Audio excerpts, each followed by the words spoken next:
Bwana, siku chache zilizopita tuliweza kuona kwa upande wa klabu ya Dar es Salaam Africans wao wakizindua jezi ambazo watakwenda kuzitumia kwenye michuano ile ya kimataifa. Hapa ninazungumzia kwenye upande wa ligi ya mabingwa barani Afrika, ambapo Yanga waliweza kuzindua jezi, lakini maneno yalikuwa ni mengi. Sasa kitu pekee ambacho tulikuwa tunakisubiri ni kwa upande wa klabu ya Simba, ni je, kwa upande wao watazindua jezi za namna gani? Sasa hapa nitakwenda kutaarifu tu kwamba jezi za Simba kwenye upande wa ligi ya mabingwa barani Afrika ambazo watakwenda kuzitumia tayari wameweza kuzitoa, na sisi hapa moja kwa moja tutakwenda kuzitazama, alafu wewe pia utaweza kutoa maoni yako kwa kuweza kuzungumza kwamba je, kwa upande wa jezi hizi ambazo watakwenda kuzitumia kwa upande wa klabu ya Simba, je, zipo vipi?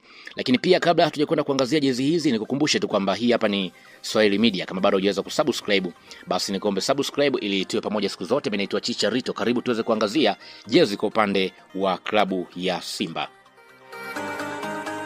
Klabu ya Simba siku ya hii leo tayari wameweza kuzindua jezi ambazo watazitumia kwenye upande wa klabu bingwa barani Afrika.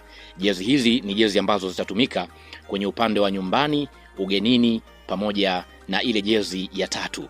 Ukitazama, twende tutazame sasa jezi ambazo watakwenda kuzitumia, yani zile jezi ambazo wameweza kuzitoa hapa, na kwenda kutazama kwenye upande wa jezi ambazo zitatumika kwenye upande wa blue, ambapo ukitazama kwenye upande wa Simba, ukitazama namna ambavyo wamezindua jezi hizi, utaona namna ambavyo zipo kwenye ubora wa hali ya juu. Hapa twende tutazame jezi hii ya pili ambayo itakuwa ni ya blue, ambapo kama ambavyo unazitazama hapo kuna mistari meupe kwenye upande wa kola za juu, lakini pia hata kwenye upande wa mkononi utaona namna ambavyo zilivyo, afu kuna rangi ya blue fulani hivi ambayo imepita. Ni jezi ambayo haina mambo mengi, lakini pia mdhamini ambaye atakwenda kutumika kwenye michuano hiyo ni Mokola ambaye kama kawaida ambaye amebandikwa hapo, lakini pia Jerot, lakini pia wakiwa na ushirikiano kwenye upande wa Diadora ambao wanazindua jezi hizi, ambapo kama ambavyo unaona. Lakini pia kwenye upande wa jezi ambazo zitatumika kwenye upande wa jezi za nyumbani ni jezi ambazo ni nyekundu. Ukitazama hazina utofauti mkubwa sana, haswa kwenye jezi ambazo wanazitumia kwenye upande wa tunazungumzia hapa kwenye upande wa ligi kuu Tanzania bara. Ukitazama jezi hizo nyekundu namna ambavyo zilivyo, unaona namna ambavyo zimezinduliwa, na hao ni wachezaji kwa upande wa klabu ya Simba ambao wamesimama.